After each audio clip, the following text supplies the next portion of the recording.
What did Nietzsche believe that life really is? What did he think the world is? It's easy enough to repeat Nietzsche's central doctrine of will to power as the answer to these questions, and to end the inquiry here thinking we've explained something. Life wills power, right? End of story. But what does this explanation mean exactly? That beings are defined by their seeking power? But what is power? Well, we might look to Nietzsche's explanation in his work. Power is a desire to discharge one's strength. Power is a pleasant feeling found in the overcoming of resistance. And yet, elsewhere in his work, Nietzsche says that feelings are mere epiphenomena of the will, mere side effects. And to say that one is discharging their strength, are we not swapping in the term discharge for will and strength for power? What have we explained? And what is willing? Is it a desire or a drive? Perhaps it's the movement towards something. So does the will cause us to move towards something? Some object of desire that will increase our power, quote unquote? But Nietzsche denies that the will is a cause. At the very least, he says that the philosopher will not treat the causality of the will as an immediate certainty, but will instead raise the causal nature of the will as a conscience question of the intellect. In other words, a philosopher who has an intellectual conscience, who authentically pursues the will to truth, will not proclaim certainties in the things he does not know. He will say, at any rate, this is no immediate certainty for me. So have we explained anything by calling the world will to power? For Heidegger, we have not. In his lectures on Nietzsche, Heidegger argues that the description of the world as will to power is not the end of the philosophical task, which is to investigate the question of being. Rather, it is only the beginning of that task. Heidegger says, quote, "What does Nietzsche himself understand by the phrase will to power? What does will mean? What does will to power mean?" For Nietzsche, these two questions are but one. For in his view, will is nothing else than will to power, and power nothing else than the essence of will. Hence, will to power is will to will, which is to say, willing is self-willing. But that requires elucidation, end quote. And yes, it certainly does, Heidegger.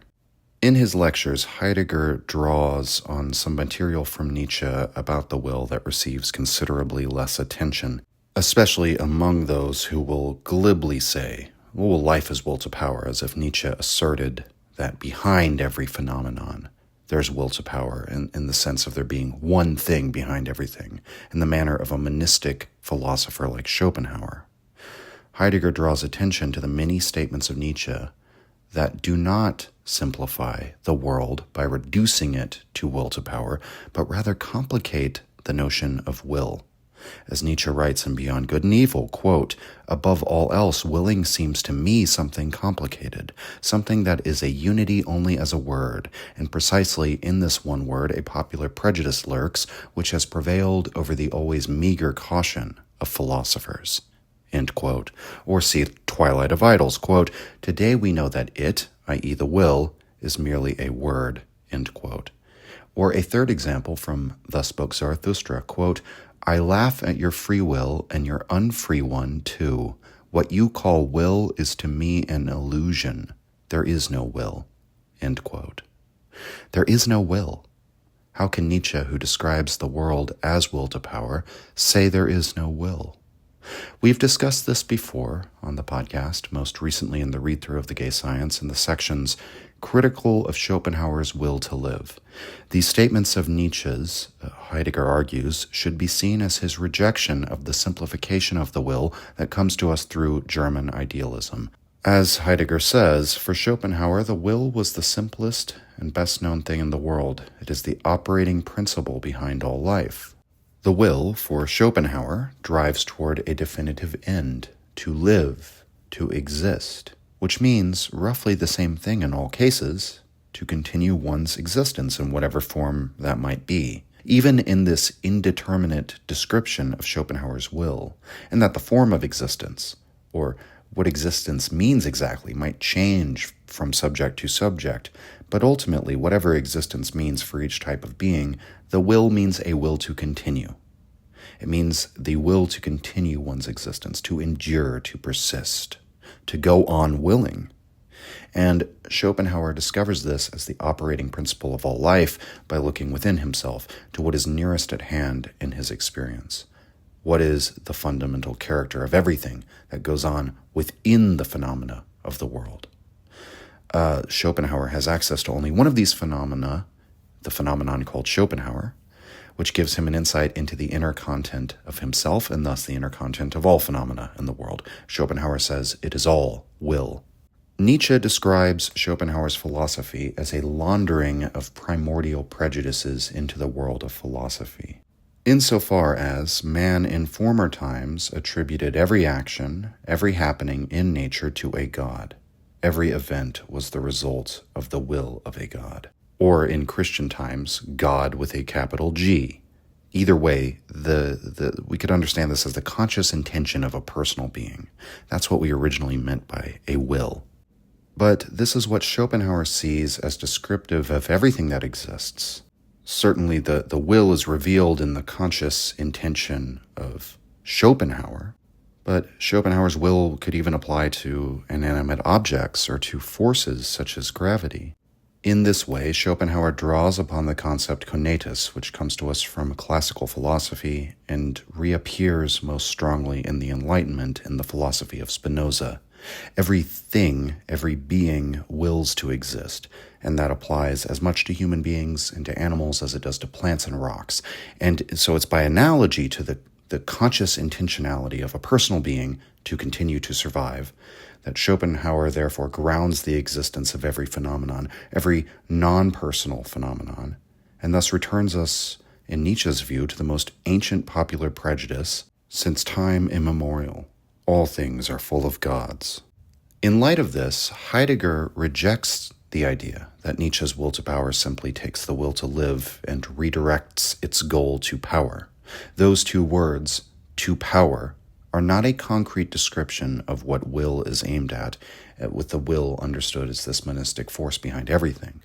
Rather, to power is a clarification of what will is, which is the establishment of a relation of oneself to something outside of the self, into which one wishes to expand, not as a striving towards a universal goal, which is unhelpfully called power, but as becoming, understood in this context as a reaching out beyond oneself.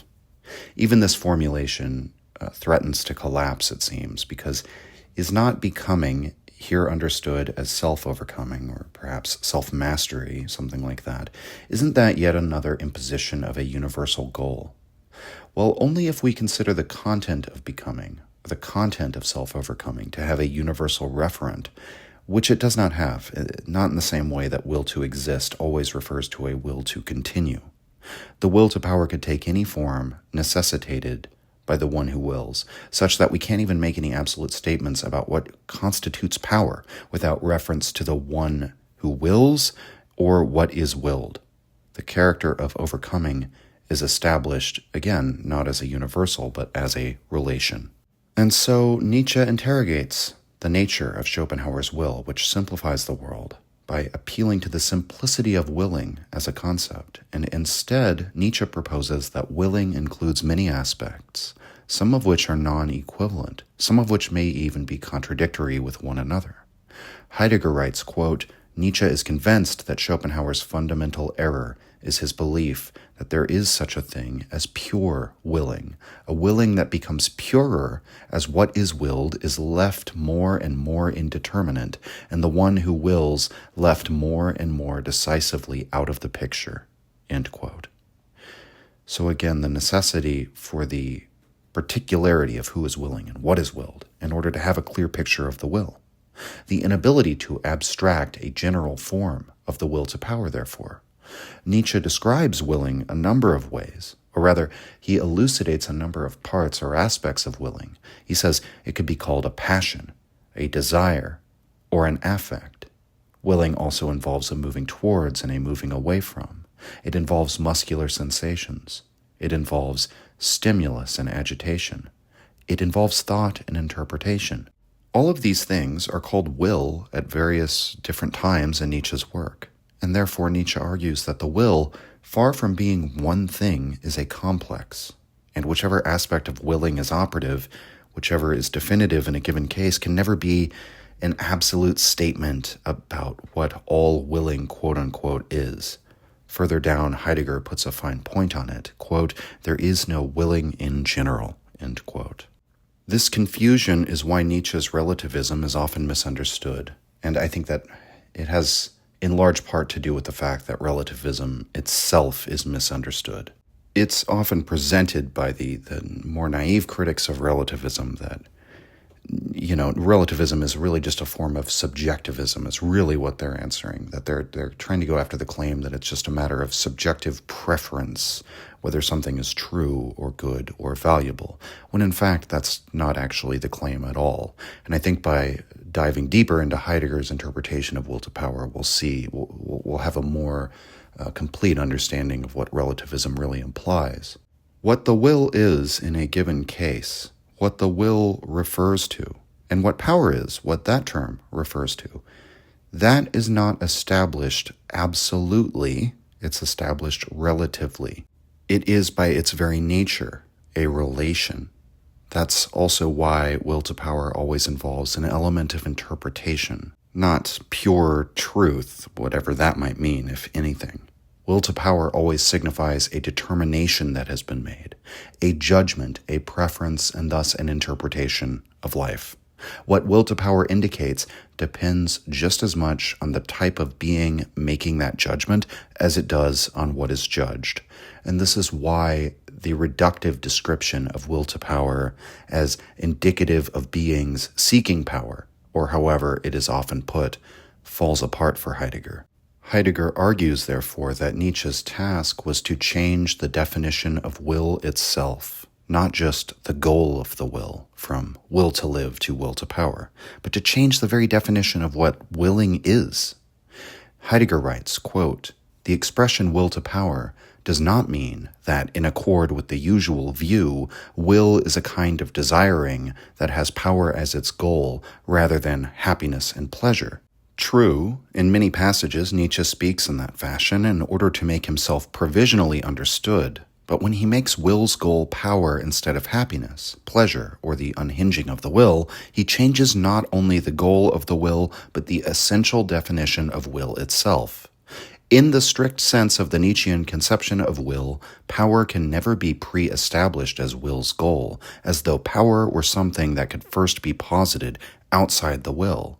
Because will is resolute openness toward itself, as mastery out beyond itself, because will is a willing beyond itself, it is the strength that is able to bring itself to power. The expression to power, therefore, never means some sort of appendage to will. Rather, it comprises an elucidation of the essence of will itself." End quote. So will is a willing beyond itself. It is the strength that is able to bring itself to power. And we'll get deeper into what that means as we go on. But Heidegger then discusses the many ways that Nietzsche talks about will, as we mentioned, as a passion, as an affect, or as a feeling. And these are in some way synonymous in ordinary language, and yet Heidegger emphasizes the way in which these three terms can be read as distinct. They all point back to the will, which for Nietzsche always means will to power, for every will is will to power. Again, not as a reduction, but as a clarification of the will, as complex and relational, as a reaching out beyond oneself. And yet these terms indicate different experiences of that reaching out beyond oneself. Anger is an affect, for example, an irrational state that seems to come from within, and yet it affects us in such a way as to represent almost a counter-will to our own. One can go out of his mind from anger, or from any affect. Affects cause you to lose yourself in some way.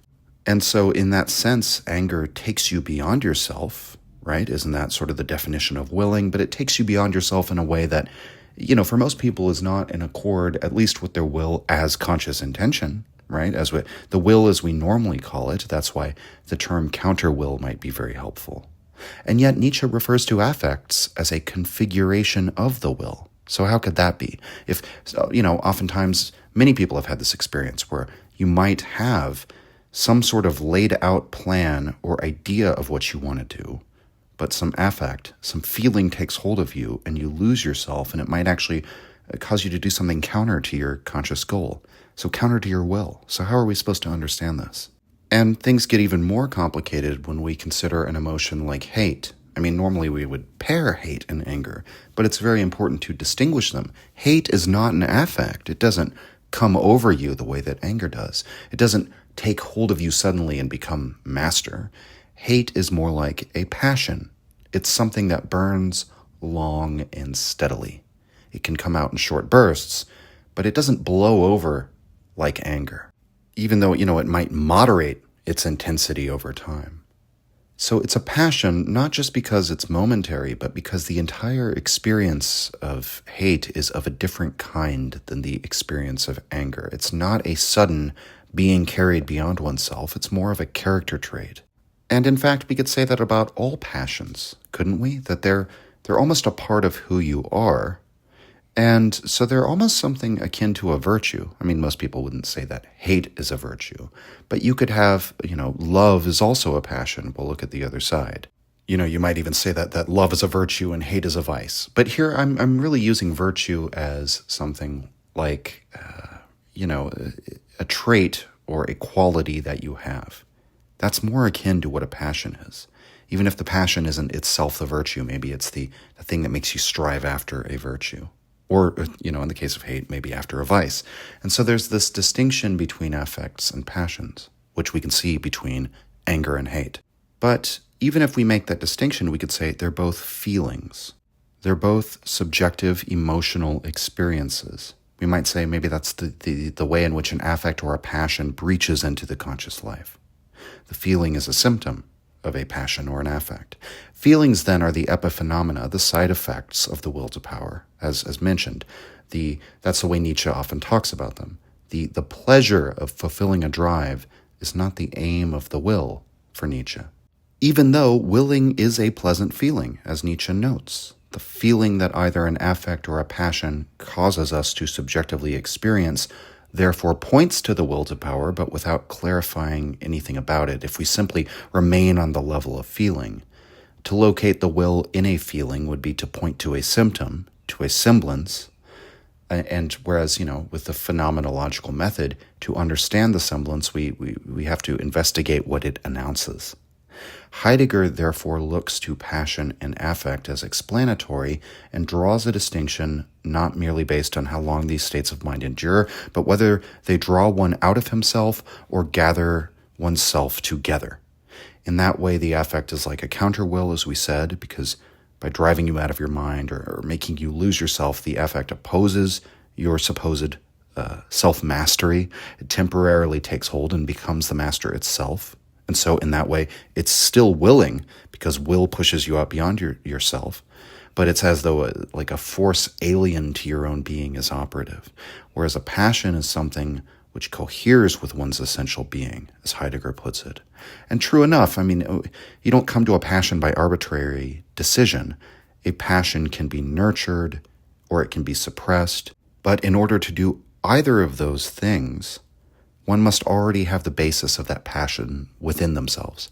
There's something about passion which is lucid, in other words, something about it which is more authentic to the conscious self, whereas when we look at affect, there's something which signifies a loss of self, and blindness, the opposite of lucidity.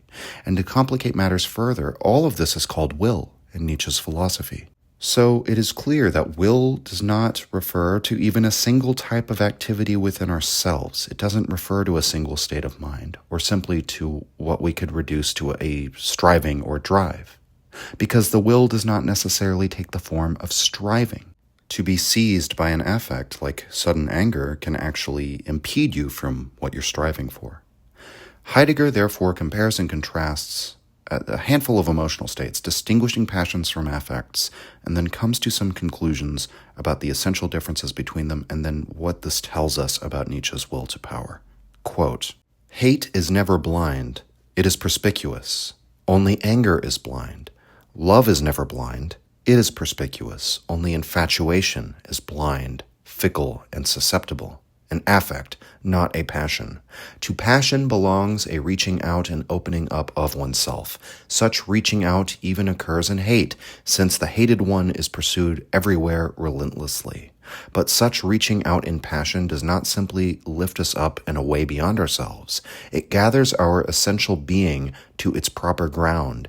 It exposes our ground for the first time in so gathering, so that the passion is that through which and in which we take hold of ourselves and achieve lucid mastery over the beings around us and within us. Passion understood in this way casts light on what Nietzsche calls will to power. Will as mastery of oneself is never encapsulation of the ego from its surroundings. Will is, in our terms, resolute openness, in which he who wills stations himself abroad among beings in order to keep them firmly within his field of action. Now the characteristic traits are not seizure and agitation, but the lucid grip which simultaneously gathers that passionate being. Affect, the seizure that blindly agitates us. Passion, the lucidly gathering grip on beings." End quote. And I think when Heidegger puts it this way, it helps us to contextualize much of what Nietzsche says about the irrationality of the will and the unconscious origins of drives. This is not simply a picture of the human being as this animal who's just given to whatever emotional state befalls him, because we can see that in that case, one is simply ruled by his affects rather than his passions.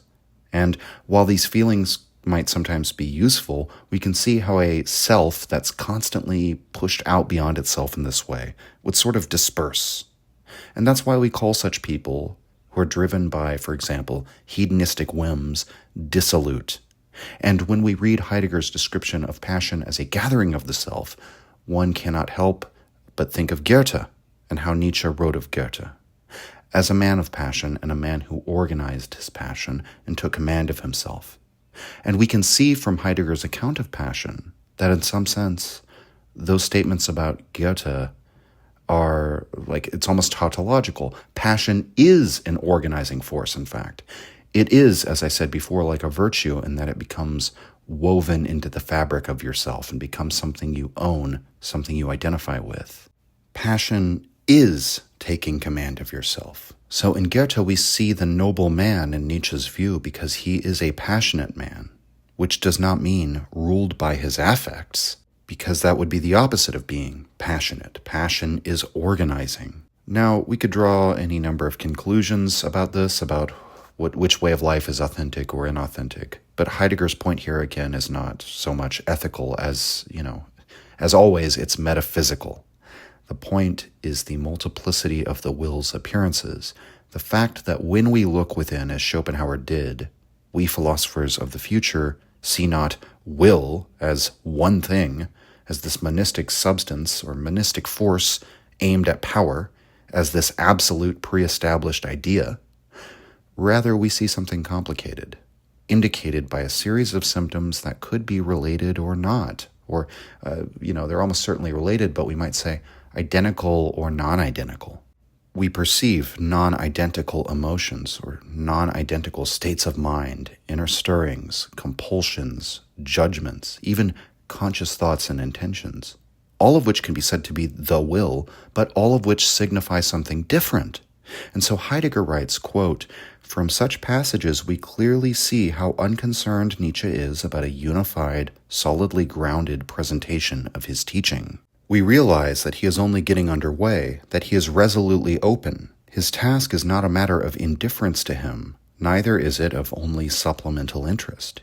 He knows, as only a creator can, that what from the outside looks like a summary presentation is actually the configuration of the real issue, where things collide against one another in such a way that they expose their proper essence. Nevertheless, Nietzsche remains underway, and the immediate casting of what he wants to say always forces itself upon him. In such a position, he speaks directly the language of his times and of the contemporary, quote, science. When he does so, he does not shy from conscious exaggeration and one-sided formulations of his thoughts, believing that in this way he can most clearly set in relief what in his vision and in his inquiry is different from the run-of-the-mill. Yet when he proceeds in such a manner, he is always able to keep his eye on the whole. He can make do, as it were, with one-sidedness. The results are fatal when others, his readers, latch onto such statements in a superficial way, and depending on what Nietzsche just then is offering them, either declare it his sole opinion on the matter, or, on the grounds of any given particular utterances, all too facilely refute him." End quote.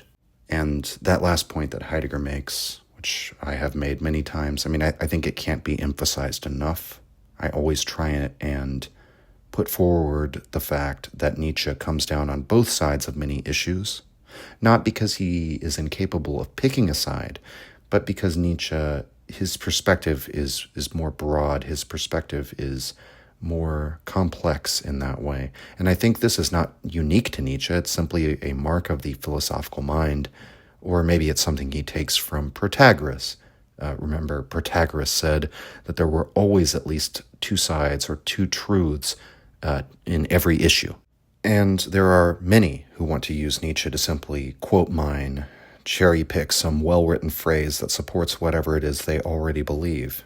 But in any case, what Heidegger is pointing to here is an issue that Nietzsche himself understood, which is the inadequacy of language, the need for the philosopher to invent a new language, or to use language in unconventional ways, to push it to its limits, use conventional terms to express unconventional things, to say things which may sound contradictory in the old language, but the contradiction reveals something. And so by defining the will as a feeling of power, as Nietzsche does at times, he does reveal something in that definition. He's pointing to the epiphenomenon of the will. And for the sake of simplicity, he's drawing our attention to that feeling in order to give us an inkling of what he's talking about, because it's at least a semblance of the will to power. But at other times, he says there is no will. It's fiction. We made it up. So is that a contradiction? Well, yeah, but I think Heidegger makes a convincing case. It's not a nonsensical contradiction. It's a contradiction that's created by the Platonic baggage that's attached to the word will. It's created by the superstitions that the word contains, as Nietzsche would have put it. And those superstitions come through in the philosophy of Schopenhauer, as we've discussed. And Heidegger summarizes this in a way that is really classically Heideggerian, the same way that in Being and Time, there are these paragraphs where he says the word being like 50 times and uses it in 4 different senses. And if you were to just pluck out that paragraph and read it to someone out of context, it would sound insane. And that's sort of how Heidegger would sound here, I think. And, with how many times he repeats the word will and uses it in different senses in the passage I'm about to read. But given the preliminary work we've done, I think it should be possible to follow along with this and understand Heidegger's whole summary of how will to power defines the meaning of willing. Quote, "If will is willing out beyond itself, the out beyond does not imply that will simply wanders away from itself. Rather, will gathers itself together in willing. That the one who wills himself into his will means that such willing itself, and in unity with it, he who wills what is willed, become manifest in the willing. In the essence of will, in resolute openness, will discloses itself to itself, not merely by means of some further act appended to it, some sort of observation of the willing process and reflection on it. On the contrary, it is will itself that has the character of opening up and keeping open. No self-observation or self-analysis which we might undertake, no matter how penetrating, brings to light ourself, and how it is with ourself. In contrast, in willing and correspondingly in not willing, we bring ourselves to light. It is a light kindled only by willing. Willing always brings the self to itself. It thereby finds itself out beyond itself. It maintains itself within the thrust away from one thing towards something else. Will, therefore, has the character of feeling, of keeping open our very state of being, a state that in the case of will, being out beyond itself, is a pulsion. Will can thus be grasped as a compelling feeling. It is not only a feeling of something that prods us, but is itself a prodding, indeed, of a sort that is, quote, quite pleasant. What opens up in the will, willing itself as resolute openness, is agreeable to the one for whom it is so opened, the one who wills.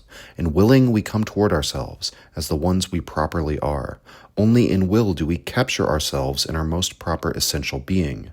He who wills is, as such, one who wills out beyond himself. In willing we know ourselves as out beyond ourselves. We sense a mastery over, somehow achieved. A thrill of pleasure announces to us the power attained, a power that enhances itself. For that reason, Nietzsche speaks of a consciousness of difference." End quote. Okay, so let's go over this paragraph. Nietzsche's phrase, "become who you are," will be very helpful here. The self that the will is willing you towards could be seen as like a potential self that's out beyond yourself. One could draw a comparison in Heidegger's interpretation of Nietzsche to Heidegger's own philosophy and being in time, insofar as Heidegger thinks we always project ourselves into the future, that we live according to expectations for the future, that we justify our present with the future. He sees that in willing, there's that same kind of activity, pitching oneself either out into the future or out into the object of one's willing. Really, those are the same thing. So the will goes out beyond, and yet it gathers us back. It does so simultaneously. That the thing that is willed is always a part of who wills, that it refers back to the subject who wills, if that makes sense. You don't just will for, you don't will for the nice sports car for the sake of the nice sports car in and of itself. In your mind, the willing subject, you're not absent from the thing willed, so to speak. So what you imagine, let's say the ruling thought of that drive to go get a sports car, right? It refers back to you and what the acquisition of the sports car will do for you, for your self-image, for your image before others, how much more attractive you'll be to the opposite sex, and so on. So you don't will for the sports car, or rather, that account of your will to power would be inadequate. What's truly willed is always the new version of you that's created in carrying out that will. So you don't will for any object or any person or any mark of status, just in and of itself. The will always aims at a new you that's created by getting one of those things. As Heidegger says, in willing, we come toward ourselves as the ones we properly are. In willing, we know ourselves as out beyond ourselves. So as you move toward this version of yourself that you will, you feel a pleasurable feeling. Not because the pleasurable feeling is the will itself. In the same way that Nietzsche says, the pleasure of eating can't by itself account for the drive to eat. It's clearly an epiphenomenon of eating. But nevertheless, there's that pleasure of proceeding towards some version of yourself that is willed, some potential which exists in the future, which, in that way, we refer back to that Nietzschean phrase, "become who you are." And so Heidegger defines the consciousness of difference as a consciousness of the pleasurable difference between the new self that one wills into being versus the old self that is to be overcome. And there's a thrill that comes with this sense of self-mastery, which is that's the meaning of self-mastery, which could be seen as synonymous with self-overcoming. Heidegger quotes from Will to Power number 917, quote, "To feel stronger, or to express it differently, joy, always presupposes comparison, but not necessarily with others, rather with oneself, within a state of growth, and without first knowing to what extent one is comparing." End quote. So that's the sense in which the will to power is always relational, insofar as the one who wills cannot be separated from the thing willed, because the thing willed refers back to you and what you're trying to become, what you're trying to expand into or grow into through your will. And what that represents for you is going to depend on so many of those aspects which are proper to your perspective, to your own most Dasein, to put it in Heideggerian terms, that we cannot ever establish some sort of absolute definition of what power means in any given case. But, Heidegger makes that really powerful point that what to will is will to power, that Nietzsche he's not just establishing power as a new thing, as the object of willing. He's saying that what willing itself has that character of overcoming or self-mastery, meaning power is contained in willing from the very beginning. That's what Nietzsche is elucidating. And in a way, it's sort of like a phenomenological reading of Nietzsche, that he's going to the things themselves, the phenomena of the will as as we all experience it, and seeing what is announced there, what it reveals, and that what is announced in will is will to power. Now, earlier we also mentioned thought and interpretation as forms of willing, and Heidegger explores that connection between thinking and willing in Nietzsche's work. And really, they're somewhat inseparable for Nietzsche. To Heidegger's mind, therefore, Nietzsche is therefore firmly within the tradition of idealists as regards the will. And that is, again, terminology that I would never use, even though I broadly agree with Heidegger. When I look at what Heidegger is saying in detail, I'll end up agreeing with him, but then the labels that he uses, the terms he uses, often seem designed to put me off. But that's neither here nor there. I guess I would just say it seems like he's intentionally trying to describe Nietzsche in terms that Nietzsche himself would probably have hated. But nevertheless, the core similarity between Nietzsche and the other idealist thinkers that Heidegger lists here is that Nietzsche associates the act of willing with thinking and with representing. In a word, with interpretation, that the will is what interprets. And this means that willing involves the formation of concepts, and that there is no conception that is not also an act of willing. And that means that all worldviews are in some sense willed, which does mean that they're perspectival, which means they're inseparable from the mind that thinks the worldview. But this is a very different approach to how we understand thinking if we see will at the basis of conception rather than some sort of rational operation, whatever that might mean. In some sense, Nietzsche is collapsing the distinction between the two. Heidegger writes, quote, "If, by an idealistic interpretation of the will, we understand every conception that in any way emphasizes representation, thought, knowledge, and concept as essential components of will, then Aristotle's interpretation of will is undoubtedly idealistic. So in the same way are those of Leibniz and Kant, but then so too is that of Nietzsche. Proof for this assertion is quite easy to come by. We need only read a bit farther into that passage where Nietzsche says that will consists of a multiplicity of feelings," end quote, and then Heidegger quotes Nietzsche, quote, "Therefore, just as we must acknowledge feeling, and indeed many types of feelings, as ingredients of the will, so must we also in the second place acknowledge thinking. In every act of the will, there is a commandeering thought, and one should not think that he can sever this thought from the willing, as though will would be what were left over," end quote. Heidegger's comment on this, quote, "That is spoken clearly enough, not only against Schopenhauer, but against all those who want to appeal to Nietzsche when they defy thinking and the power of the concept," end quote. And I have to say, it's remarks like these that challenge my positions on Nietzsche that I find very refreshing. And sometimes it does seem like Heidegger simply wants to be misread, or he wants to intentionally be obscure in his interpretations, but other times it feels like a nice cold splash of water, Again, there's much in Nietzsche's work that is critical of the pure will to truth, or the idea of a dispassionate philosophy. And indeed, the passages Heidegger just read speak to that, right? That if you were to separate thought and willing, sure, you wouldn't get a pure will if you remove all the thought from it.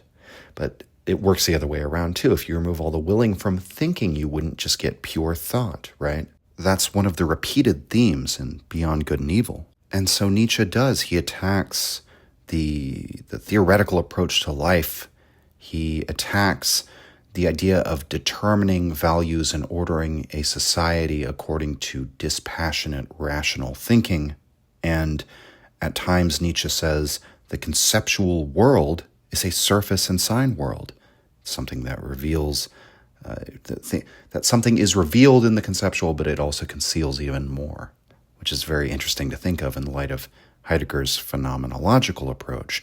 But if we contextualize all those statements of Nietzsche with Heidegger's broader interpretation, I think we can see how none of those statements really undermine the central role of thinking in the concept, or the central role of the representation of the world, as being key to willing and thus key to power.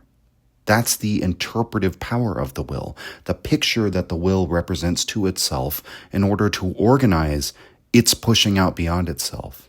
Again, to use the vulgar analogy of I have the will to acquire a nice fancy sports car. There's an image there. There's something that you're imagining. There's a version of yourself that you're representing that organizes your willing. And then, we might remember then, as Heidegger says, then you take that pleasure in the difference between what is and what becomes, or what you are and what you can be, or what you were and what you have become. So the concept does conceal a great deal if we take thinking as the operation of a detached intellect, but Heidegger is right there with Nietzsche in rejecting that kind of Cartesian prejudice about philosophy.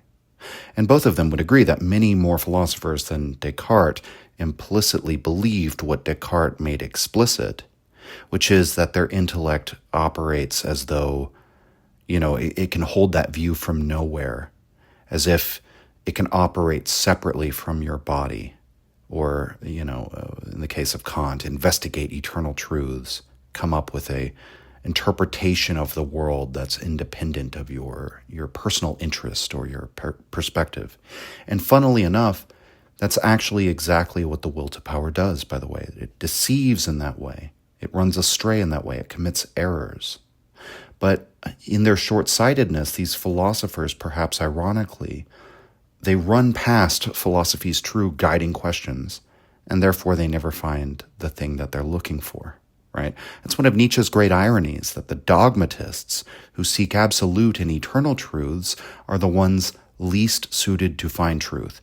Remember the line, truth is a woman, right? And these dogmatists prove that they are clumsy and inexpert with women.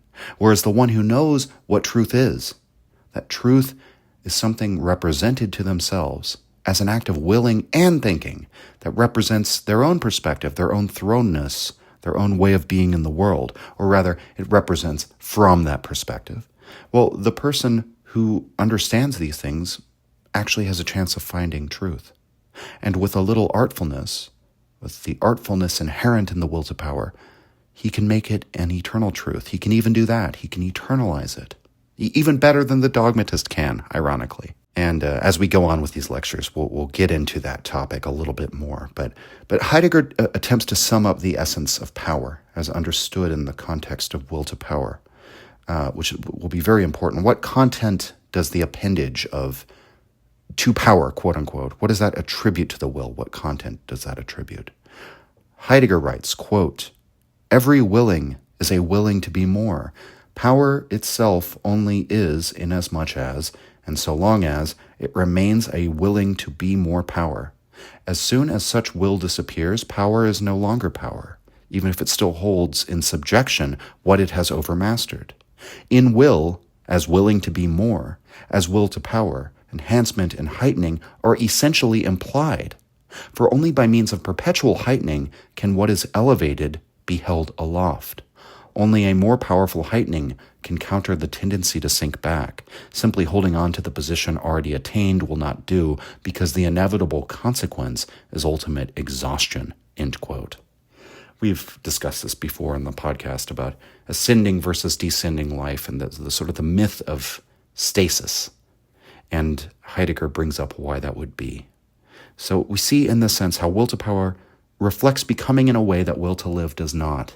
Will to power has to reflect a constant state of movement, a constant state of ascension, and even to hold on to the power you've already gathered, if we are to just somewhat absurdly express power as a abstract quantity here. Even to do that requires energy.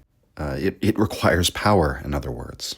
So on the other hand, to stop moving, to halt the self-overcoming, could only indicate exhaustion, as Heidegger says. And again, this puts Nietzsche's will in perpetual movement, whereas will to live or conatus puts, it puts being in perpetual sameness, or a will to sameness. And furthermore, just as we cannot speak of power without willing, and that power without this movement, this pushing out beyond oneself, depletes and dissolves and descends, however you want to put it, so too we can't speak of willing without power, because every willing is in itself power. Quote, "Will is in itself simultaneously creative and destructive. Being master out beyond oneself is always also annihilation. All the designated moments of the will, the out beyond itself, enhancement, the character of command, creation, self-assertion, speak clearly enough for us to know that will in itself is already will to power. Power says nothing else than the actuality of will, end quote. And lest anyone say that Heidegger has therefore defined the essence of power in a way that still falls victim to monism, the very thing he says Nietzsche avoids in his definition of will, Heidegger argues that, quote, ignoring for a moment the fact that for Nietzsche power means the same as will, we note that the essence of power is just as intricate as the essence of will, end quote.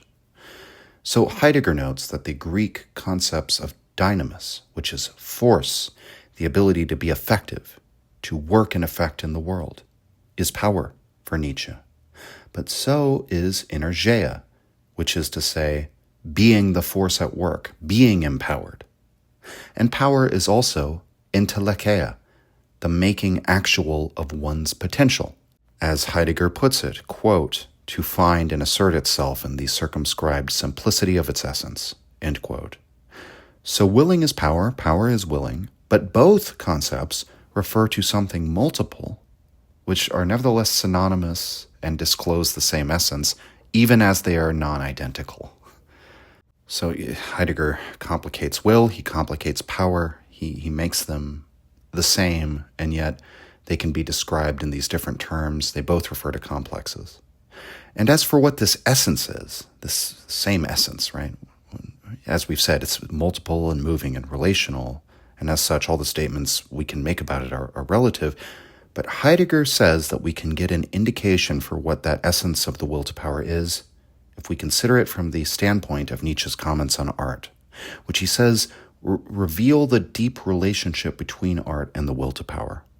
Art provides us a key understanding into the will to power. We might say that the essence of art, or more precisely, the activity of the artist, shows us what will to power is. Heidegger gives 5 statements on art in Nietzsche's philosophy that he says you can distill these from Nietzsche's writing, and these are sort of the most important statements. Quote, 1. Art is the most perspicuous and familiar configuration of will to power. 2. Art must be grasped in terms of the artist. 3.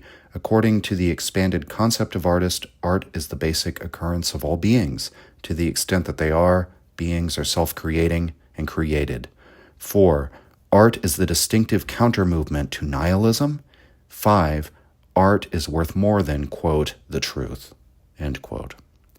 So art cannot be properly grasped if we merely regard the creations, the works of art, in our analysis of it. We have to grasp art as an activity, as this creative process. We have to consider it from the perspective of the artist, the one who wills, who creates beyond himself, and yet creates himself in the same act. Grasped from the perspective of the artist, art gives us an insight into will to power, into its operations as a force of creation, as interpretation, as representation, as willing itself, we might say, of creating and stretching out beyond oneself and gathering oneself in the same act. Art contains all of these things. Similarly to the will to power, we cannot posit a single goal of art or a single relation between the artist and like the one artistic goal of all art, right? Without knowing the artist and the goal, we can say very little about what the operation of art is. Just as we can say nothing about willing in general, independently of the one who wills or what is willed. And Heidegger contextualizes Nietzsche's elevation of art above the truth, such as Nietzsche's comment we might think of, we need art in order not to perish of the truth. That, for Heidegger, is a repudiation of Platonism. This is the reason why art is the counter-movement to nihilism. Art affirms the sensuous world, and Nietzsche is ever in opposition to the Platonic suprasensuous world. That's, the intelligible world of Plato, which is the starting axiom of Christianity, which leads to this devaluation of the senses and a devaluation of the physical. And Heidegger, as a phenomenologist, is of a mind with Nietzsche that we ought to go back to the things themselves, that this investigation is the real science of the ontologist. Well, Nietzsche says that the artist is an exemplar in that regard, because the artist's intention, his willing, is directed at the sensuous world. And, the same cannot be said about all of the philosophers. As Nietzsche said, many of the philosophers have just been a species of priest. Whereas the artist, at least, even if the artist has some otherworldly ideals, like we might think of somebody like Bach, ultimately Bach's creative process, what his will is aimed at, is still the production of these auditory sensations through music, right? So Nietzsche's trying to salvage the sensuous world, reverse the judgment of Plato. That is the truth, quote unquote, that we are liable to perish of, in Heidegger's reading anyway, the true world. And like will to power, art is therefore related to life. It's a stimulant to life.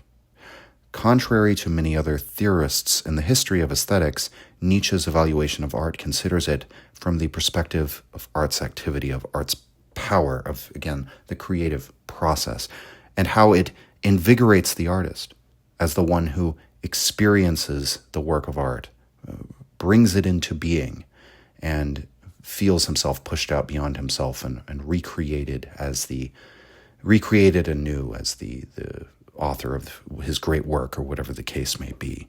And so it's this invigorating quality that Heidegger focuses on quite a bit. He writes, quote, "At the instigation of the 5 statements on art, we should now recall an utterance of Nietzsche's on the same subject cited earlier, quote, 'We find it to be the greatest stimulants of life,' end quote.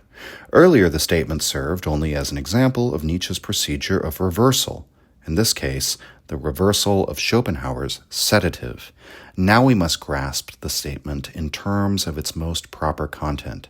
On the basis of all the intervening material, we can easily see that this definition of art as the stimulant of life means nothing else than that art is a configuration of will to power. For a stimulant is what propels and advances, what lifts a thing beyond itself.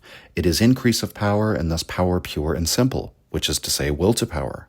Hence, we cannot merely append to the 5 previous statements the one about art as the greatest stimulant of life. On the contrary, it is Nietzsche's major statement on art. Those 5 statements enlarge upon it," end quote. So ultimately, all of these statements about how art is the most perspicuous configuration of will to power, that it has to be grasped in terms of the artist's activity, that art is the basic occurrence of all beings, they are self-creating, that art is the counter-movement to nihilism, that art is worth more than truth, those all enlarge upon the idea that art is a stimulant to life. And, Heidegger brings up the counter-movement to Schopenhauer, who saw art as a sedative. Remember, the comments in Nietzsche's preface to The Birth of Tragedy, the second preface in 1886, when Nietzsche says that Schopenhauer viewed tragedy as a pathway to resignation, right? That tragedy, Greek tragedy, was powerful because it shows us that there's nothing to win in this world. What awaits us at the end of all of our striving in this world is suffering, and therefore it leads us to resignation. It leads us to negate the will. Nietzsche says, how far was I from all this Schopenhauerian resignationism? And that, in fact, what does he see Greek tragedy as? He sees it as a stimulant to life among the Athenians, the Greek people. Their tragedy is a sort of a luxury of these people who are supreme pessimists towards life in the world, or like we might say, they're incredibly sober with their view of the human condition, and yet they can represent that condition in a way that blesses and elevates it, and they can leave sort of feeling as though, again, they've been invigorated. And there's a great deal of discussion we're not going to get into the details of as much in this episode, just because there's so much there in these lectures, and there's only so much I can really say about it, about Nietzsche's comments on rapture. Rapture, of course, coming from the term raptio, to be like an abduction, right? So, the rapture in the Bible, when the souls are taken up to heaven, right? They're sort of like abducted by God and taken away from the world before the apocalypse. But, that's also the term used for, you may have heard of the story of the abduction of the Sabine women by the Romans from early Roman history. Often they use a different word than abduction, but that word is actually incorrect. I'm not gonna use that word, but it's actually an incorrect word because it's not actually implied that they were actually forcing themselves on these women sexually. It was more this actual tradition in the area of like bridal abduction that in the Greek religion they would even recreate this when you'd be married off, like a woman would be married off, the man would carry her over the threshold, right? That's a tradition we still do to this very day. Maybe not so much anymore, but some people still do it. You carry the bride over the threshold of your house. I wonder how many people do that and don't realize that what the intention behind that ritual was to recreate, to allegorize the idea, like, to harken back to the time when women were literally abducted, and then you would like kind of pay a ransom or a dowry for them, right? And then you get to keep them as your wife. But carrying her, right, over the threshold is because you're carrying her like someone you've abducted. So that, that's all a sidetrack from the word raptio. But what does rapture do? What is the state of the artist, the enraptured state of the artist, where Nietzsche says that ecstasy or frenzy is at the center of all artistic creation in that passage in Twilight of Idols that we've discussed on the podcast in the past? Well, it's in that way that the artistic creative process does what? It carries you out beyond yourself, right? In the way that you're raptured from yourself, in the sense of the biblical rapture, we might say, taken up into another realm, into the realm that you've perhaps represented, or into an interpretation of the world or an idealization of the world, something like that. That is part and parcel of the creative process, just in the same way that image of yourself, the potential you that you could become at the end of the object of your will, something like that. Art has that same, again, it's the most perspicuous example or window into how will to power operates. The artist is raptured out beyond himself in his artistic vision. Heidegger then elaborates a bit more on the struggle between art and truth, which he's mentioned in these statements on art, and it's also come out in some of the previous sections in the lecture. This is an issue for Nietzsche as early as his first book, In Birth of Tragedy, Science conceived as the Socratic will to truth set against art, which in that book, again, was Greek tragedy, Dionysian tragedy. So the theoretical versus the tragic, the scientific versus the artistic. Socrates unbalanced the tension between art and truth and created a new Greek culture through this revaluation that was somewhat overwhelmed by truth. It was drowned in truth. And this was the story of their decline, that as the Greeks waned in political power and in artistic power, they became ever more rational, theoretical, and optimistic. That's the problem of Socrates, as Nietzsche puts it, and it in some way represents or indicates to us the problem of science. But this raises the issue of why Nietzsche is so suspicious of the truth, what the truth means for Nietzsche in this context. And these questions will be very important for Heidegger, as he's presented Nietzsche as thinking through the Western metaphysical project till the end. How can he close off the story of philosophy as a truly metaphysical act, as a metaphysical thinker, if, on the other hand, Nietzsche is critical of the very act of pursuing truth? Just as Heidegger draws that very important distinction between being, capital B, and beings, plural, Heidegger also says that we have to draw a distinction between truth, capital T, and truths, plural. And he explains this in a section on the raging discordance between art and truth, that we must clarify what Nietzsche means when he sets art against the truth. Not that there cannot be truths, but that the truth has taken on a certain Platonic meaning, always referring back to the universal. Quote, "The assertion, among Goethe's accomplishments in the field of science, the theory of colors also belongs, is true. With the statement, we have at our disposal something that is true. We are, as we say, in possession of a truth. The assertion 2 times 2 equals 4 is true. With this statement, we have another truth. Thus there are many truths of many kinds, things we determine in our everyday existence, truths of natural science, truths of the historical sciences. Just as we call the essence of the just justice, the essence of the cowardly cowardice, and the essence of the beautiful beauty, so must we call the essence of the true truth. But truth, conceived as the essence of the true, is solely one. For the essence of something is that in which everything of that kind, in our case, everything true, dovetails. If truth suggests the essence of the true, then truth is but one. It becomes impossible to talk about truths. Thus, we already have two meanings for the word truth, basically different but related to one another.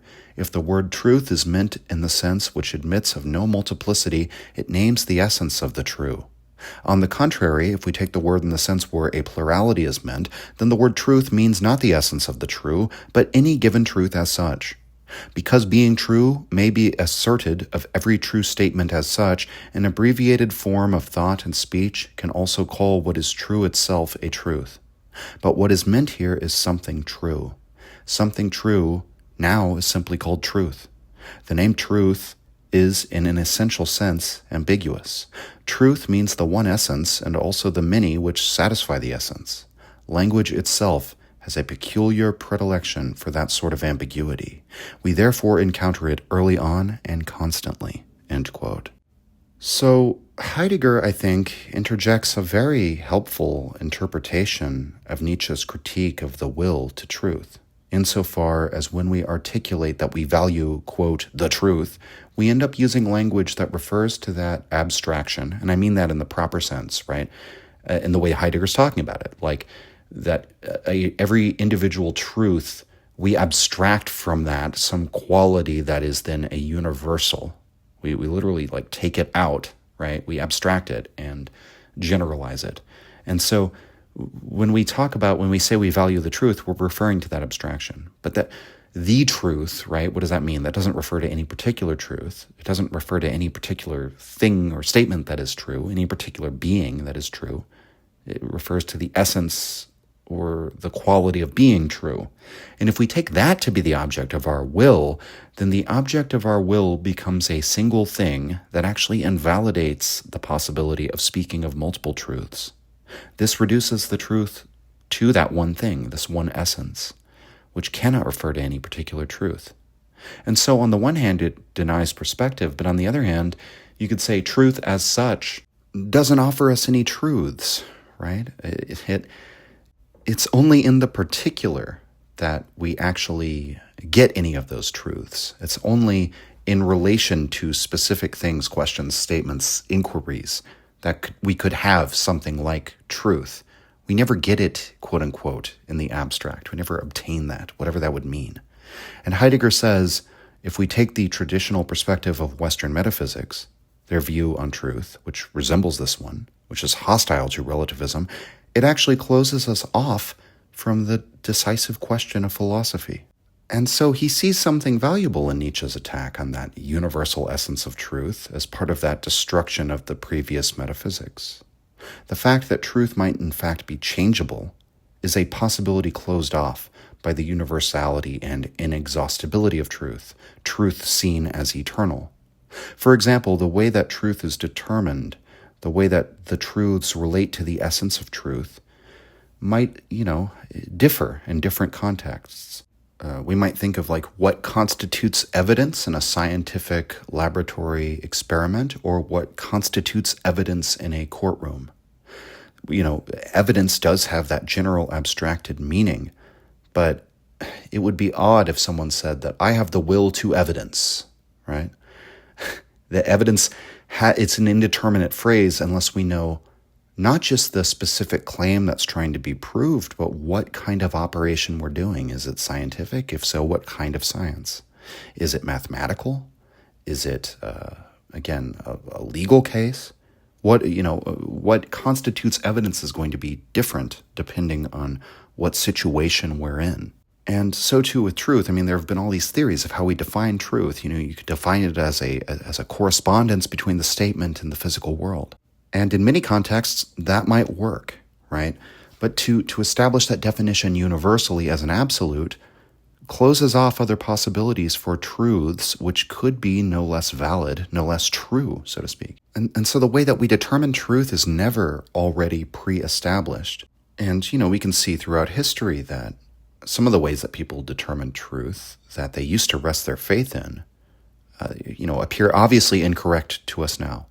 And from the standpoint of Western metaphysics, one might say, well, that's just because we're proceeding closer and closer to a perfect or a more perfect way of pursuing truth. And maybe we'll never totally get there, but we are getting closer to it, which is sort of like we're pursuing truth in the truest way. That's our goal. And there's sort of like this Platonic ideal of how you pursue the truth. But how do we know that? How do we know we're proceeding closer and closer to it? By what standard could we ever determine that? How do we determine what kind of evidence or argument would be sufficient to demonstrate, what the ideal way of truth-seeking is? Is there any kind of philosophical or scientific operation we could do to figure that out? And so Heidegger points out that Nietzsche's primary opponent in the arena of defining truth is Platonism. Nietzsche writes, quote, "My philosophy is an inverted Platonism," end quote. And this raises the issue of whether Nietzsche's entire attack on truth, his critique of the will to truth, should not be applied perhaps specifically to Plato. And as Heidegger points out, one specific aspect of Plato, the supra-sensuous world. As I have argued myself, I think it's a mistake to read Nietzsche as totally anti-truth, if for no other reason than, his critique on the will to truth is in some sense required by truth-seeking, right? That's the way I've posed the argument, that the interrogation of one's own methods and one's own thought processes, this would seem to be essential to be a truth seeker. One has to ask, what am I really doing when I claim to seek the truth? And when I think through all these philosophical issues, and when I try to uncover the world with my intellect, what's driving this process? How am I going about this? What does that process reveal to me? And so on. And so by relocating truth to the sensuous world and overturning the focus on the essence of truth, the one truth, and by critiquing our methods of truth-seeking, Heidegger argues Nietzsche isn't that different from, say, the positivists. Now, he acknowledges that Nietzsche went through a positivist period, the middle period, and that his thought developed beyond that, and that, Nietzsche criticized the positivists. But Heidegger suggests that for whatever criticisms Nietzsche made of them, because Nietzsche would say that they were the ones who thought that they had the possession of universal truth in their hand from their investigation of the sensuous world. But, and this is putting it in my words and not Heidegger's, trying to maybe cut to the quick of what he's saying here, Nietzsche's framework can be seen in a positivist light, and it was almost as if his criticisms of the positivists were criticizing them for being Platonists in positivists' clothing. And that the main difference between Platonism and positivism in this context is the focus on the supersensuous versus the sensuous, and that overturning of the sensuous being superior to the supersensuous. That's what Nietzsche is up to. Now, again, I'm not sure I fully agree with Heidegger in these sections. Classifying Nietzsche is famously difficult. But again, it's another instance where his terminology almost seems like it's designed to be contentious, but when you look into the details of what he's saying, his overall meaning is very clear. And so why is this important? Well, it's important because of nihilism. It's important because of the death of God. This is a grand event in the history of Occidental philosophy, according to Heidegger, the devaluation of all the highest values hitherto. And there's a direct link between that view of truth as eternal and as the intelligible world is above the senses and the death of God. We can see this as that supersensuous world, that picture of the world, that representation that was perhaps an artful deception of Plato's will, that all draws its final conclusions in the death of God, when the values established on that basis of that world picture, that interpretation of the world, devalue themselves. And interestingly, Heidegger thinks that this antagonism between art and truth, this discordance that Nietzsche looks upon with horror, that is the terms that Nietzsche says he He looks upon this discordance with horror. That's actually the thing that drives Nietzsche to his insanity, or at least Heidegger implies that that was the thing that drove Nietzsche to his insanity. Quote, "For Plato, the supersensuous is the true world. It stands over all as what sets the standard. The sensuous lies below as the world of appearances. What stands over all is alone and from the start what sets the standard. It is therefore what is desired. After the inversion, that is easy to calculate in a former way, the sensuous, the world of appearances, stands above. The supersensuous, the true world, lies below. With a glance back to what we have already presented, however, we must keep a firm hold on the realization that the very talk of a true world and world of appearances no longer speaks the language of Plato. What does that mean? The sensuous stands above all. It means that it is the true. It is genuine being. If we take the inversion strictly in this sense, then the vacant niches of the above and below are preserved, suffering only a change in occupancy, as it were.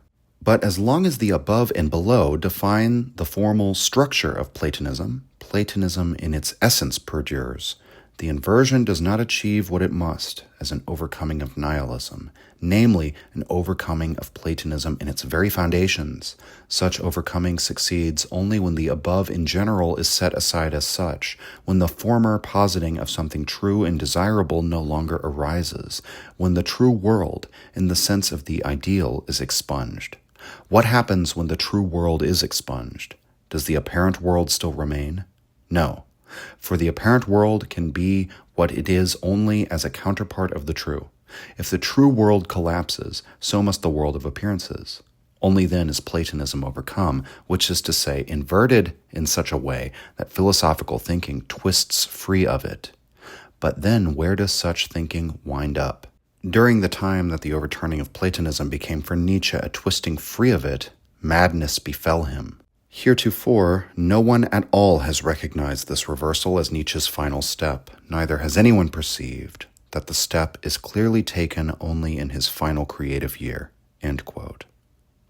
So as Nietzsche overturns the true world, as he reaches the end of that project in Twilight of Idols, he twists free from Platonism and then twists free of his own sanity. And Heidegger then goes on to analyze the passage, how the true world finally became a fable. And I was pleased to see that his analysis is very similar to my own. The first two steps obviously connect first to Plato himself and then to Christianity. Heidegger then connects the third step to Kant, the fourth to Schopenhauer, the fifth to Nietzsche's own philosophy, and the sixth to the future task of a philosophy after Nietzsche, which is really exactly the way that I interpreted that aphorism. And so I'm not going to spend as much time on this section here since we've talked about it in the first episode and many times since then. But I think Heidegger would have approved of where I began the podcast, even though I described Nietzsche there as anti-metaphysical. But I will read from Heidegger's conclusions about the analysis of that passage. Quote, "The portrayal of all 6 divisions of the history of Platonism is so arranged that the true world, the existence and legitimacy of which is under consideration, is in each division brought into connection with the type of man who comports himself to that world. Consequently, the overturning of Platonism and the ultimate twist out of it imply a metamorphosis of man. At the end of Platonism stands a decision concerning the transformation of man. That is how the phrase high point of humanity is to be understood, as the peak of decision, namely, decision as to whether, with the end of Platonism, man as he has been hitherto is to come to an end, whether he is to become that kind of man Nietzsche characterized as the last man, or whether that type of man can be overcome and the overman can begin. Incipit Zarathustra." End quote. And so to recapitulate briefly, connecting where we began with investigating the will to power to where we are now, Heidegger has associated a number of aspects of Nietzsche's philosophy. The will to power as the being of beings, its fundamental meaning.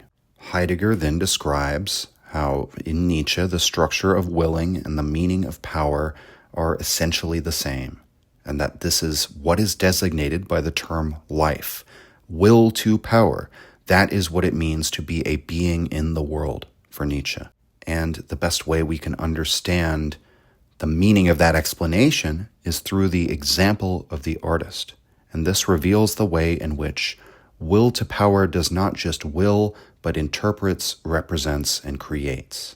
And this understanding of will to power is necessary for an overturning of the monistic conception of being, just as art, as something which reveals what will to power is necessary for an overturning of the monistic conception of truth, that discordance between art and truth.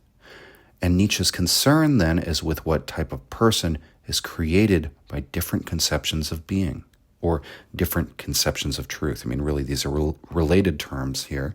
And he sees the devaluation of the sensuous as creating the worst possible iteration of man, the last man, quote, the one whose Dasein and relation to being have been determined by Platonism in one of its forms or by a mixture of several of these.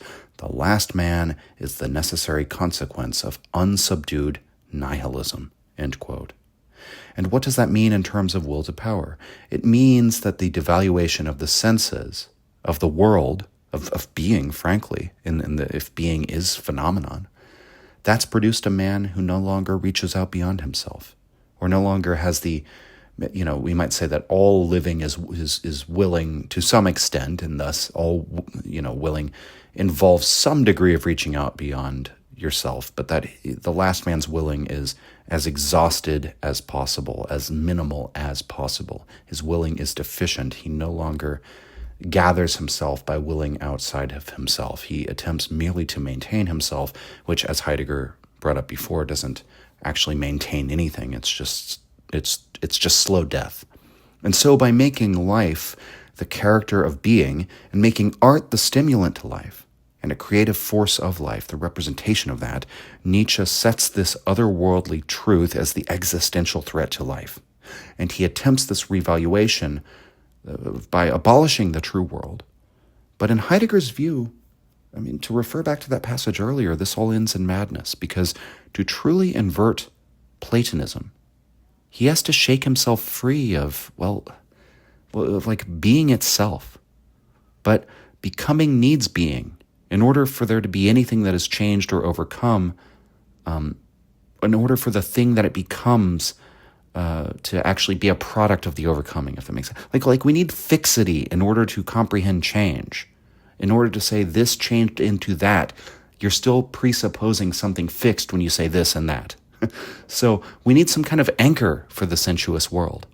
And so even though Heidegger had intimated that Nietzsche was not satisfied to merely raise the sensuous above the intelligible, because this is still dependent on Plato, and then, he throws himself totally into the sensuous, without some sense of being, that can only be an incomprehensible flux of madness. And so Heidegger says that he can't agree that that's what Nietzsche truly meant or intended. Heidegger says, quote, the true world, the supersensuous, and the apparent world, the sensuous, together make out what stands opposed to pure nothingness. They constitute beings as a whole. When both are abolished, everything collapses into the vacuous nothing. That cannot be what Nietzsche means, for he desires to overcome nihilism in all its forms. When we recall that and how Nietzsche wishes to ground art upon embodying life by means of his physiological aesthetics, we note that this implies an affirmation of the sensuous world, not its abolition. However, according to the express wording of the final division of the history of Platonism, quote, the apparent world is abolished, end quote. And I don't fully agree with Heidegger here. I'm not sure I agree with his whole take on Nietzsche's madness and this whole, I think he maybe is getting himself into the weeds with whether Nietzsche is to be understood as truly overcoming Platonism or whether he merely stays at the stage of inverting Platonism, and then because he inverts it, he tries to shake himself free of the intelligible world of being and then just goes into the flux and goes mad. I'm not sure if that really, I would just say I actually don't agree with that.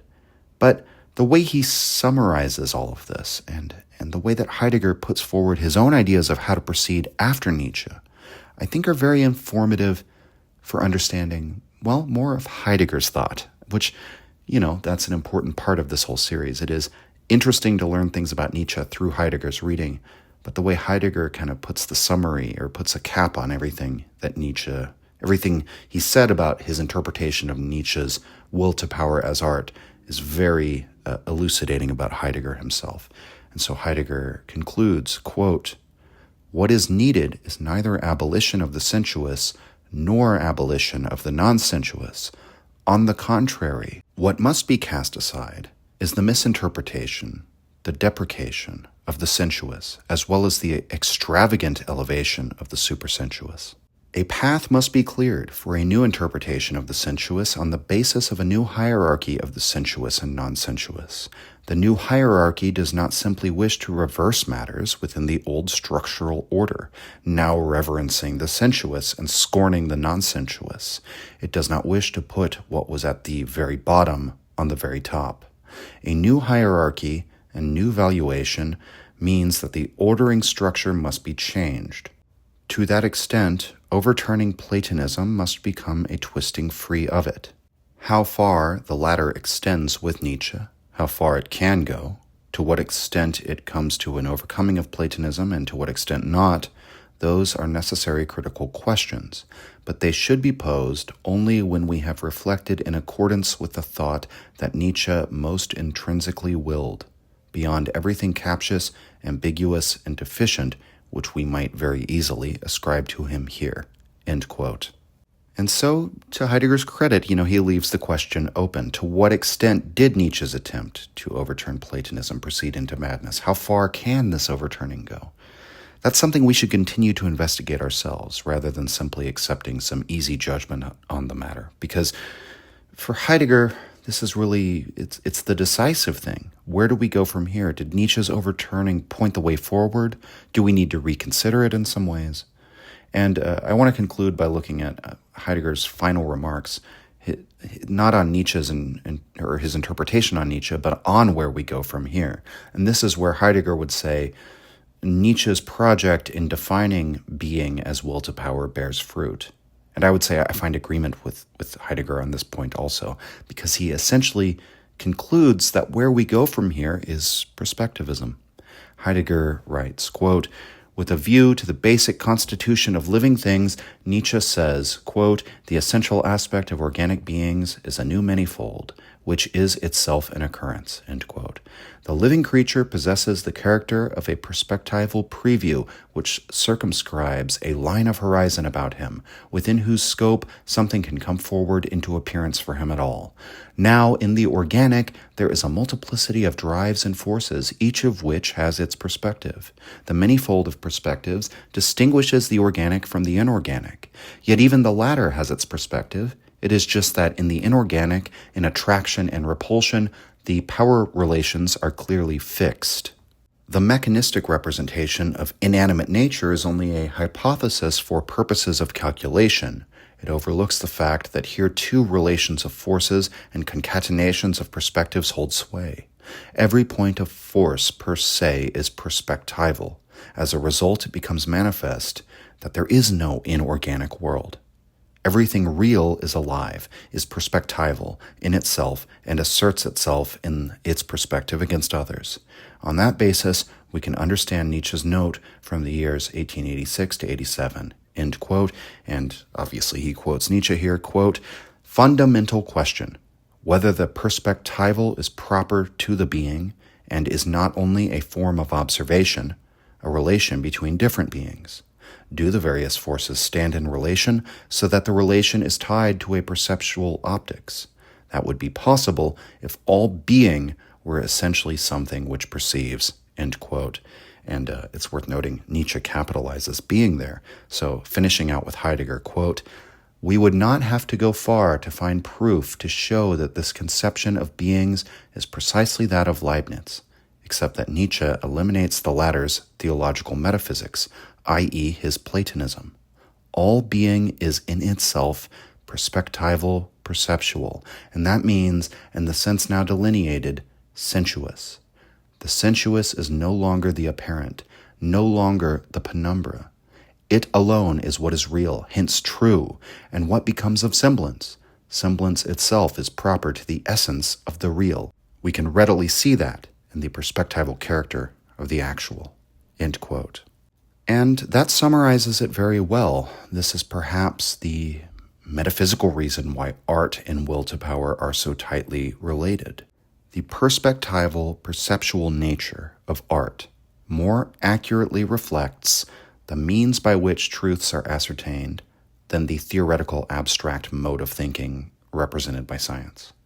Rather, the multiple and organic perspectives of life, what Nietzsche reflects in the will to power, he goes to the things themselves for his understanding. The artist reveals that mode of viewing the world in which every perceiver appropriates the world and makes it his own. And Heidegger comes down strongly here in describing the world as Nietzsche sees it as relativistic. And that relativism is essential for understanding Nietzsche's perspectivism. And so Heidegger again suggests Nietzsche's understanding of beings is not that different from Leibniz and his monadology. He just removes the Platonic elements, here manifest as the theological. And so again, perhaps Nietzsche is not such a radical militant against being, right? So long as being is understood in the Heideggerian sense. Where he is radical is in his elevation of semblance to being, of appearance to the level of truth, which is a position he must take in order to define truth by reference to life, which is to say by reference to art, which is to further say to define truth as perspectival, perceptual, and of course as an act of interpretation. And so the conclusion, life, quote unquote, lives in appearance, what the Platonist would call mere appearance. So we end with that affirmation of semblance. And that's not because Nietzsche thinks there's no reality, but that the key distinction is rather between aspects of reality that exist as mere semblance and aspects that exist for us as mental constructs, meaning here as concepts, basically. No one ever reaches behind the veil with thought. All they have access to is the phenomenal world, and therefore they either experience that world quote-unquote purely or immediately, or they mediate it through the concept. Those are the options. It's not between truly seeing the world with a rational, dispassionate approach or this artful, lying approach, something like that. No, it's either the immediate experience or the mediation through the concept. So Nietzsche writes in Will to Power, quote, "I do not posit semblance in opposition to reality, but on the contrary take semblance to be the reality which resists transformation into an imaginative world of truth. A particular name for that reality would be will to power, designated, of course, intrinsically and not on the basis of its ungraspable, fluid, protean nature." End quote. So Nietzsche stands for the world as semblance, which he says can be called will to power. That's how the world appears. We might say that being as semblance, the most accurate name you could give to the reality that appears is will to power. But then there's this intelligible world, and we cannot resist, to use Nietzsche's language of resisting, giving what appears some kind of enduring essence in the word concept. And treating that essence as more real than the flux of experience. And how do we determine this? Well, whatever appears to be constant and fixed among the appearances, right? Being constant and fixed is another appearance. But that which is eternal is never found among appearances. Even if it were, we wouldn't know that it was eternal because we're not eternal, right?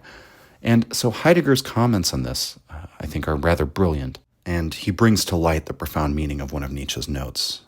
Quote, "Those beings which in the definitive perspectival horizon of a creature appear to constitute its firmly established existent world, in their being are but appearance, mere appearance.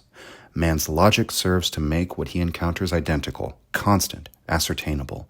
Being, the true, with which logic, quote, firmly locates, petrifies, is but semblance, a semblance, an apparentness that is essentially necessary to the creature as such, which is to say, a semblance that pertains to his survival, his establishment of self amidst ceaseless change. Because the real is perspectival in itself, apparentness as such is proper to reality. Truth, i.e. true being, i.e. what is constant and fixed, because it is the petrifying of any single given perspective, is always only an apparentness that has come to prevail, which is to say it is always error. For that reason, Nietzsche says, in Will to Power, number 493, truth is the kind of error without which a certain kind of being could not live. The value for life ultimately decides. End quote. And that is the real content of Nietzsche's revaluation. Life as the standard.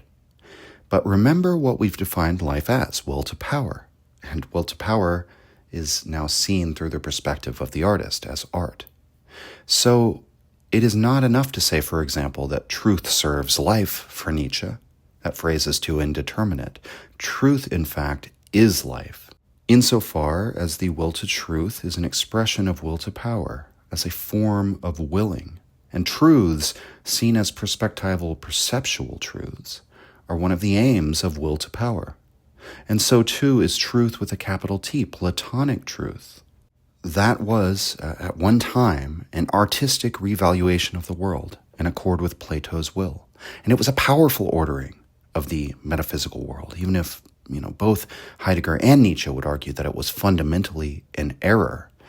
But it was an error that, we might say that the apparent fixity or endurance of even the ideal or the concept, that is something that actually appears. That's actually something that the world appears that way to us. Even that notion of the truth as endurance, as fixity, as that Platonic version of the eternal, consistent, abstracted truth is something that appeared to Plato and that he then gives an artistic voice to. And so, the broader point is that a truth is something in the final analysis artistic because of the artfulness required at every level in our perceptual systems, in our conception or representation of it, in our interpretation of it. The fact that every perception involves a judgment, involves evaluation, that all plays into this. That, as Nietzsche says, even our sense organs involve a value judgment. They are discriminating in that they sense one thing and not another.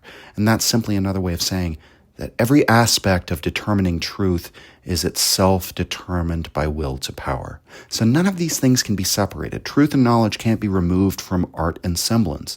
Will to power is will to truth, and so on. For Heidegger, this explains Nietzsche's statement from Birth of Tragedy, which he says is often quoted but little understood.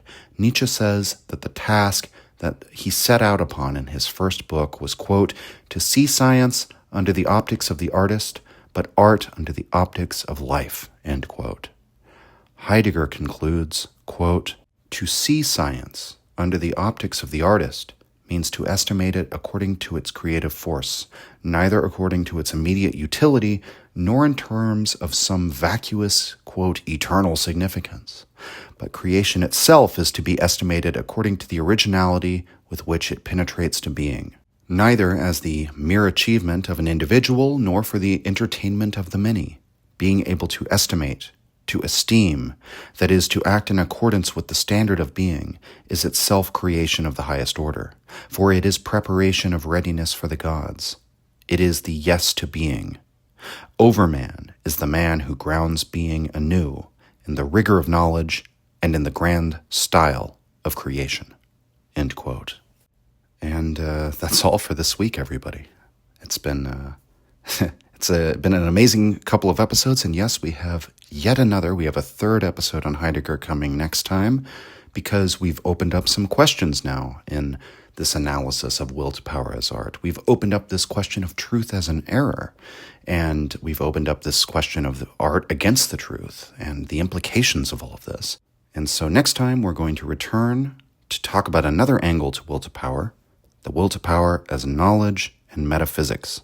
I hope you'll join me then for yet another investigation into the deep guiding question of philosophy, into the being of beings. Until then, I hope you do your best to enjoy and find yourself stimulated by art in this great dice throw of existence that we are all living in. All right, signing off. If you enjoyed the Nietzsche podcast or found it helpful, you can visit us and support the show at patreon.com/untimely reflections. The link is in the description. Or just share the show with any of your friends that you think might enjoy it or on social media. Thank you for your support.